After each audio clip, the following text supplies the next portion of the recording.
বন্ধুরা, আমরা প্রতিদিন যে থালায় খাবার খাই তার অনেকটাই প্লাস্টিক বা কাগজের হয়। কিন্তু ভারতের গ্রামাঞ্চলে আজও একটি প্রাকৃতিক, পরিবেশ বান্ধব এবং ঐতিহ্যবাহী থালা তৈরি হয়, শাল পাতার থালা। এই থালাগুলো শুধু ব্যবহারযোগ্যই নয়, বরং প্রকৃতির সঙ্গে মানুষের এক সুন্দর সম্পর্কের উদাহরণ। প্রথমে জঙ্গলের শাল গাছ থেকে সতর্কভাবে বড় বড় সবুজ পাতা সংগ্রহ করা হয়। এই কাজটি সাধারণত ভোরবেলায় করা হয়, যাতে পাতাগুলো সতেজ ও নরম থাকে। এরপর পাতাগুলো পরিষ্কার করে রোদে হালকা শুকানো হয়, যাতে অতিরিক্ত আর্দ্রতা চলে যায় কিন্তু পাতা ভেঙে না যায়।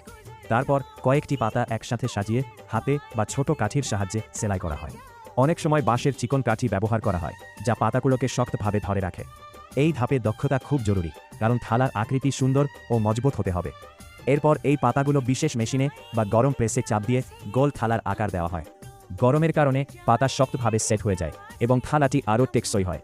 কিছু জায়গায় এখনও হাতে চাপ দিয়ে এই কাজ করা হয়, যা দেখতে সত্যিই অসাধারণ।